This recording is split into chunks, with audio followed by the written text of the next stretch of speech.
Quero falar hoje sobre nos movermos pela palavra da fé. Fala para quem está do seu lado: você precisa se mover pela palavra da fé. Fala para quem está do outro lado, só para ninguém ficar com ciúme. Fala: irmão, você precisa se mover pela palavra da fé. O que é a palavra da fé? A palavra da fé é o próprio Deus. Deus é a palavra.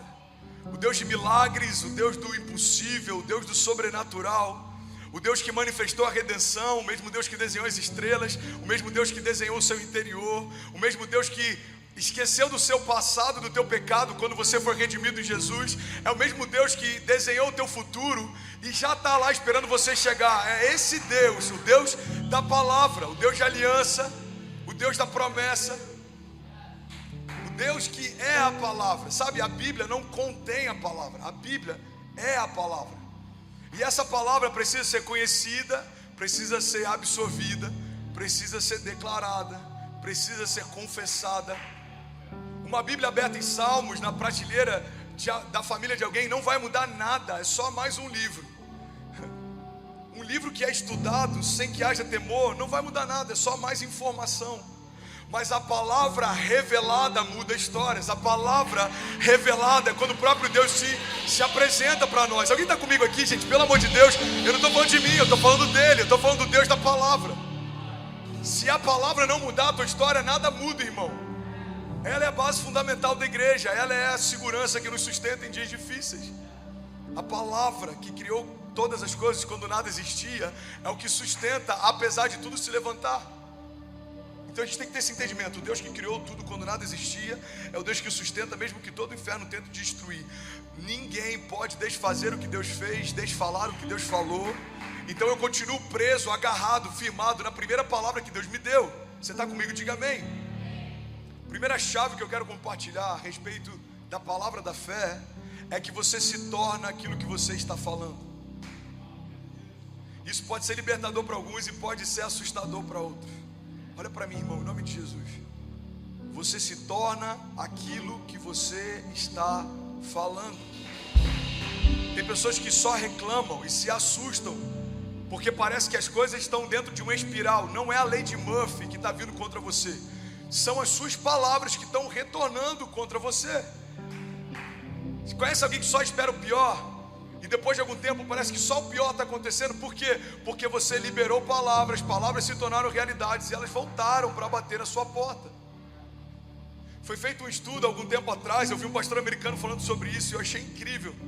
Fizeram um estudo em algumas igrejas e eles perceberam o seguinte: 97, se eu não me engano, 97% do medo que algumas pessoas tinham em relação a algumas coisas que poderiam acontecer, depois de algum tempo, elas perceberam que aquilo não aconteceu. 97% do medo dos entrevistados não se tornou uma realidade. Então, o que eles perceberam é que a gente acaba tendo tanta preocupação com coisas que nem vão acontecer, que a gente acaba ocupando a nossa mente com um espaço que deveria ser para a gente liberar milagres e maravilhas e cenários que vão acontecer. Irmão, às vezes a gente está preocupado demais com gigantes que ainda nem chegaram, a ponto de não gastar tempo liberando palavras sobre milagres que vão chegar. Se torna uma igreja em busca de livramento o tempo inteiro. Livramento da fuga, livramento do medo, livramento da imigração, livramento da polícia, livramento do que seja. Irmão, Deus não te chamou para ser um fugitivo buscando livramento o tempo inteiro. Deus te chamou para liberar novas realidades, abrir a boca e usar a voz profética que a igreja tem. Essa é a palavra da fé. Tratar coisas que não são como se já fossem, trazer existência aquilo que não existe. Isso é fé. Qualquer coisa abaixo disso é positivismo. Qualquer coisa ao lado disso é entretenimento. Mas a fé é um firme fundamento, é uma firme convicção. A fé não deixa espaço para dúvida, a fé não negocia com o natural, a fé diz o que vai acontecer e pronto, já aconteceu. Isso é fé, isso é fé, irmão. Tudo é possível ao que crê. Pastor, eu acho que você está exagerando. Então a palavra está exagerando, a palavra está dizendo: tudo é possível ao que crê. Se você crer e não duvidar, assim será feito. Se vocês permanecerem em mim e as minhas palavras permanecerem em vós, me pedirão o que quiserem e lhes será concedido. Isso é a palavra. Não é a minha teologia sistemática a respeito de fé e milagres. É o que a palavra diz. Crer e não duvidar. Eu lembro que uma vez eu estava ministrando numa conferência no Rio, e aí um pastor que estava pregando no dia, ele fez um convite para quem precisava de cura. Eu achei aquilo incrível. Ele falou: quantos creem que Jesus pode curar? Levanta a mão. As pessoas levantaram. Você que está enfermo e precisa de uma cura, sai do seu lugar agora e vem aqui à frente. E aí eles vieram. E aí ele orou por aquelas pessoas, mas não convidou aquelas pessoas a orarem. E aí depois a gente foi jantar, eu falei: pastor, por que você não convidou quem foi à frente para fazer uma confissão de fé? Ele falou: André, porque quando ele levantou e saiu do lugar, ele está tendo uma atitude de fé. Mas tem muita gente que tem uma atitude de fé, mas logo depois tem uma confissão de dúvida. Então eu prefiro me agarrar à primeira atitude que ele teve e crer com ele até que o milagre aconteça. Irmão, às vezes a gente tem fé para levantar de alguns lugares e andar até outros, mas é no meio do caminho que muita gente começa a duvidar se vai acontecer. Não é para começar. No começo a gente tem fé misturado com euforia, expectativa. A gente está excited. Esse negócio vai dar certo. Eu vou começar esse business. O aluguel é caro, mas está tudo certo. O down payment, eu vendi algumas coisas, mas vai dar tudo certo. E a gente começa. A gente tem uma palavra, a gente tem fé, a gente tem uma expectativa. Mas na primeira crise, muita gente começa a duvidar. Será que Deus vai fazer o que falou que faria? Será que Deus vai cumprir o que disse que cumpriria? É no meio do caminho que tem muita gente esmorecendo na fé. O desafio não é começar, irmão. O desafio é permanecer enquanto os meus olhos não veem o que Deus disse que faria. É quando o nosso natural começa a sabotar o sobrenatural. Irmão, pega essa chave.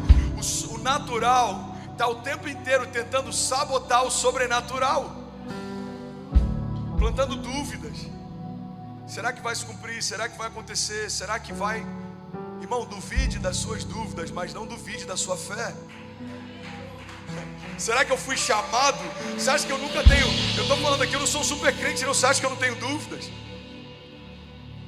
Você acha que às vezes vem um culto como esse que não está tão cheio como poderia? Você acha que eu não me questiono? Será que eu entendi certo? Será que Coral Springs celebra o que a gente carrega? Será que é para esse lugar? Será que é nesse tempo? Mas aí logo em seguida eu preciso duvidar das minhas dúvidas e me firmar na palavra que Deus deu. Eu sei o que Ele me mostrou, eu sei o que Ele me falou.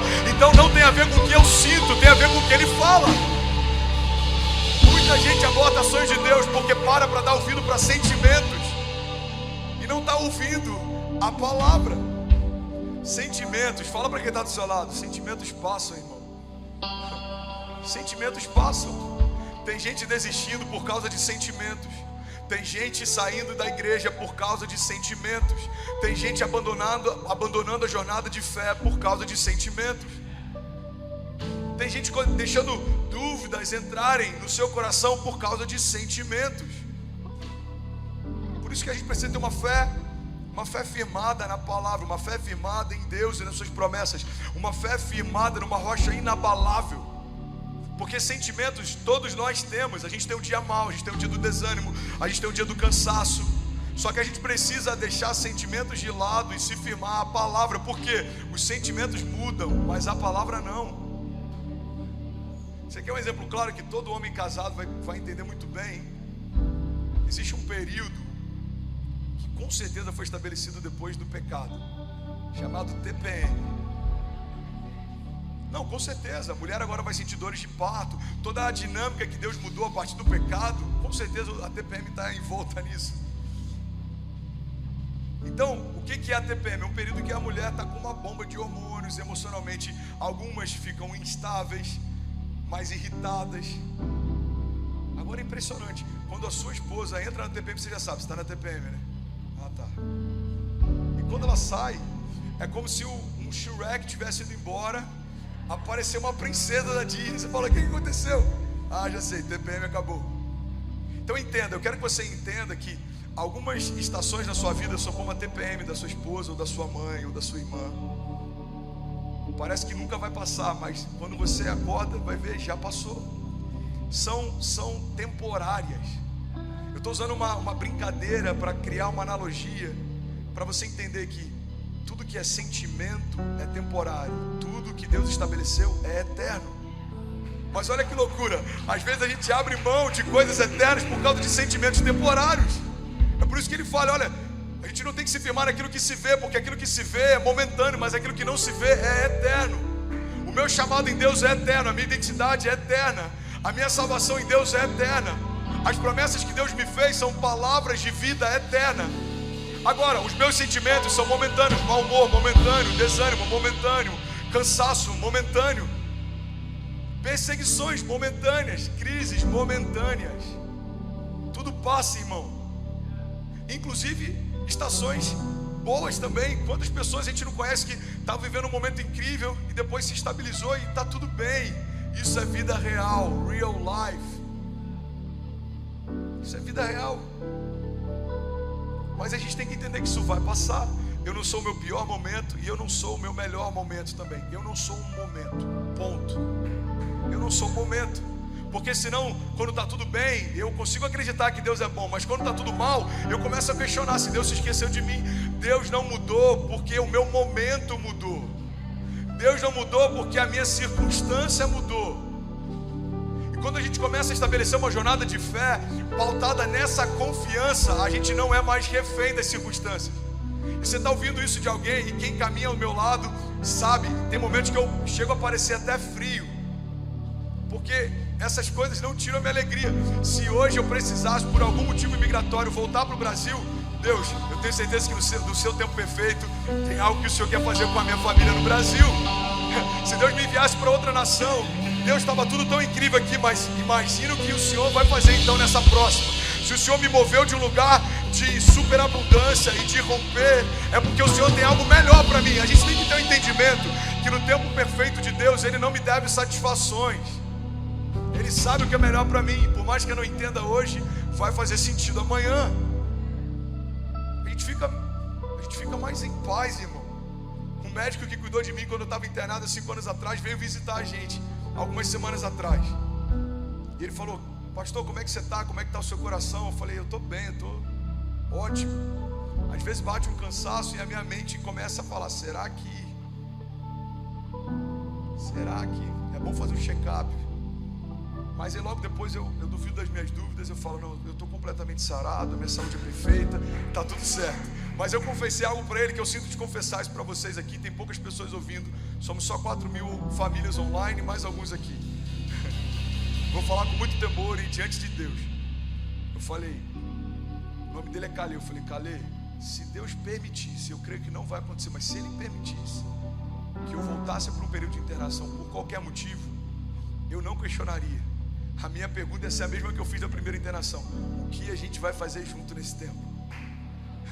O diretor de um hospital de câncer de Minas Gerais liberou que cada paciente internado recebesse uma cópia do livro que eu escrevi quando estava internado no leito. Os meus pais foram entregar um livro dizendo: o meu filho estava no mesmo leito que você, Jesus curou ele e ele escreveu algumas coisas sobre isso, vai fazer bem para você. Irmão, tudo aquilo que um dia nos feriu vai se tornar um instrumento de cura para curar quem precisa. Então, se a gente é emocional: Deus, você se esqueceu de mim, eu estou fazendo a tua obra, eu estou internado e agora? Não. Deus não se esqueceu de mim quando eu estou mal. Como Deus também não me dá privilégios quando eu estou vivendo algo bom. Você acha que você é preferido de Deus em relação a alguém que está passando fome na África? Não, Deus não se esqueceu dele, se lembrou só de você. Mas o oposto também é verdadeiro. Numa crise, Deus não se esqueceu de você. Jornadas são individuais. Em cada processo que Deus permite que a gente passe, tem um propósito que Ele quer estabelecer em nós. Deus permite que alguns gigantes se levantem para levar a gente para novos níveis. Olha para a vida de Davi, irmão. Quem era Davi antes do gigante? A Bíblia diz que ele estava indo entregar comida para os irmãos que estavam na guerra. Davi não estava alistado, Davi não tinha roupa de soldado, cara de soldado, cheiro de soldado. Davi era um Uber Eats da época, estava indo levar queijo para os irmãos. Então você pega o gigante, era uma maldição para aqueles exércitos, mas o gigante se tornou uma bênção para Davi, tirou ele da invisibilidade e colocou ele na história. Ei, irmão, a gente começa a aprender a não questionar alguns gigantes que Deus permite que cheguem, porque podem ser o nosso passaporte para o próximo nível. Tem gigantes que eu enfrentei na minha jornada ministerial: perseguição, desonra, dúvida. Irmão, já preguei para 3.000 pessoas com a conta de luz de casa cortada. Já preguei para milionário com desafios para conseguir pagar contas em casa, e a alegria era a mesma. Por quê? Porque eu sei que o meu momento não define a minha história. Esses gigantes estão me ativando. Eu não estou abatido por conta da crise, Eu também não vou me ensoberbecer quando chegar o dia do palácio. E aí, tudo bem? Você acabou agora de assistir um vídeo. Se você ainda não está inscrito, já se inscreve também no nosso canal, ativa esse sininho aqui embaixo de notificação e toda vez que eu fizer uma live ou estiver transmitindo uma mensagem ao vivo, você vai ser um dos primeiros a saber. Mas eu deixei mais 2 indicações aqui que eu espero que façam muito sentido para você. Então já aproveita e clica para assistir a próxima mensagem, beleza? Seja bem-vindo ao time de incendiários e eu espero de verdade que essas mensagens mudem a sua vida como elas têm mudado a minha também. Até a próxima. Valeu!